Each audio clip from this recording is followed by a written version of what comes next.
A northeast man from Sunderland, 34-year-old Gareth Henry used his hulking frame and strength to hold down two women as he held them captive against their will in two separate incidences that were only 30 days apart.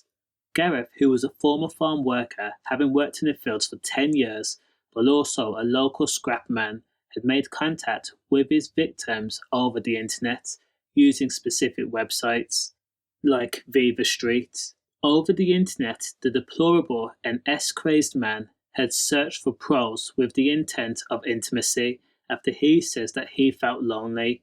After a conversation with the woman, Gareth had explained that he would pay for the services.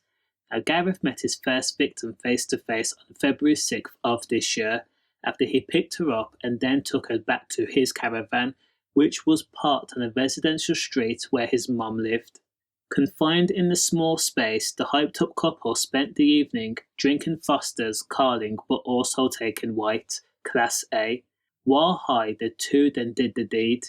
And after the romp was over, the victim says that she wanted to leave after Gareth had become too rough, his eyes glassy, his speech slurred and slightly frothing mouth, and his big build holding the woman in place. The victim wanted Gareth to drop her off back home, but Gareth refused. Now, with tears in her eyes, the victim then begged Gareth to let her go. Still, Gareth Henry says, "Absolutely not, you aren't going anywhere." Now, after a few hours, the woman was able to discreetly use her phone and then order an Uber taxi. She also sent the driver an SOS message requesting help.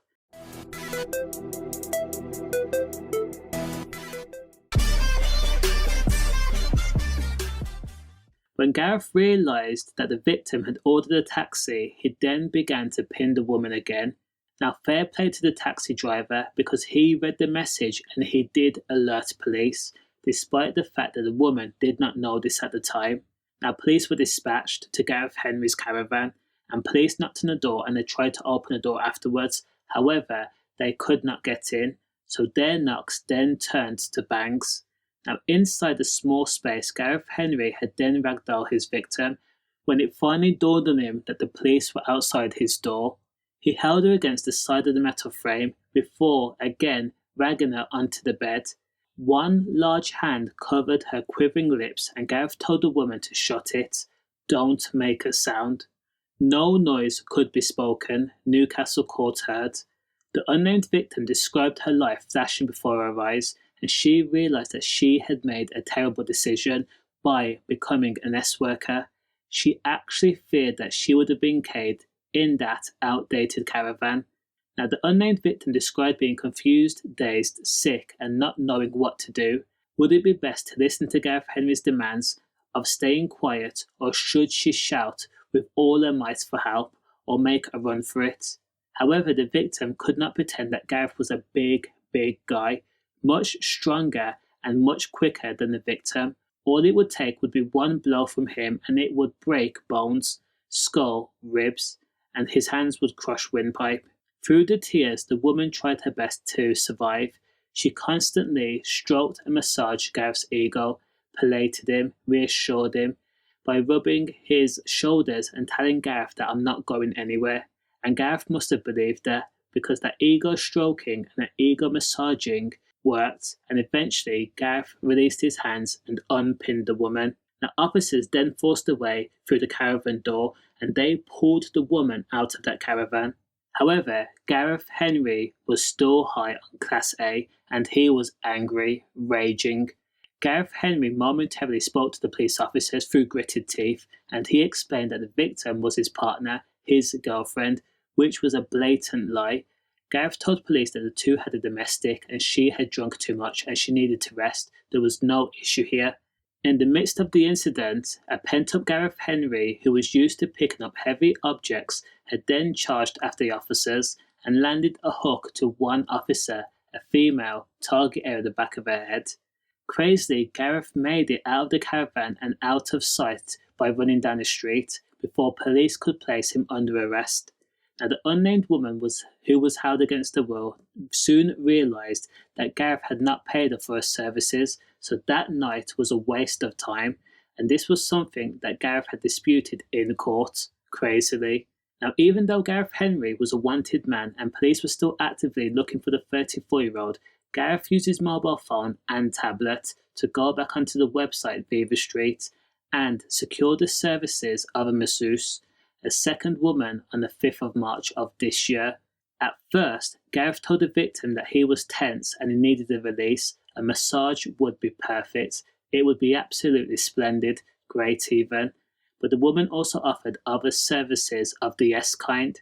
Now, the woman explained to Gareth, just so there was no miscommunication or confusion, that no services would be performed until payment was paid up front. Now, one thing about Gareth was he made money by being a scrapman. He had a good-sized nest egg. Now, Gareth explained that he would take her up on the services. An appointment was arranged and Gareth was invited to the home where the massage took place. After the services was performed, Gareth attempted to chill as if it was a date. Now, the unnamed woman wanted to draw a distinct line, so she asked for payment for the massage and also payment if he wanted the S favour. But Gareth Henry became hot, angry, annoyed, mad, raging, the veins pulsing in his temples and the side of his neck, and the victim was then ragdolled too. It was a pattern. Gareth Henry at one point had lifted the victim off her feet and then spun her around, and then to stop her from calling the police or even answering a phone to a friend when a mobile rang. When that didn't work, the victim then made a comment to Gareth explaining, "Why don't we just go to the cash point?" She then tried to coax Gareth out of the front door, but she was yanked back inside in her own home and then the door was closed behind her. That person, being Gareth, was the one that closed the door. Now, seeing that the conversation had now turned into a scrap, the woman attempted to tell Gareth, "Don't worry about it." The victim then invited Gareth to head up the stairs for round 2, where they could do whatever Gareth wanted, and without so much as a bat of his eyelids, Gareth headed straight upstairs and started to remove his clothes. As soon as the bedroom door shut, it was in that moment that the victim fled the house and called the police along with a friend. By this time, Gareth had changed back into his clothes, ran back down the stairs and exited the home, and then got into his car. When Gareth Henry was arrested ultimately and then charged with battery and 2 counts of false imprisonment, Gareth was shocked. He denied all charges. But in court, Gareth's defence team built a picture and they put in motion a victimless scenario. Gareth's defence team told the court that Gareth had no previous convictions, he was a hard worker who did not shy away from a clear hard stare of graft and hard labour, as he worked as a farm worker for 10 years before making an impact in the scrap metal field, where he had built a good-sized nest egg. Now, Gareth's defence team also explained to the court that Gareth had made good money, but when COVID struck, Gareth turned to white, Class A, and it continued long after the COVID restrictions were lifted. Now, if we are able to believe Gareth Henry's defence team, that day says that Gareth was a lonely man who went on the website Viva Street looking for companionship. S was not the first thing on his mind. Gareth would spend hours on the website just talking, wanting to build a connection and wanting to have a friend. Now, in court, Gareth was found guilty for his crimes and was told that he would be jailed for 6 years and 8 months. And even when the victim were interviewed, you could tell that whatever Gareth did to them, it had a lasting impact, as one of the victim was still crying every time she had to give evidence. So therefore, I want to ask, does the crime match the sentence? Let me know your thoughts in the comments. And as always, stay safe.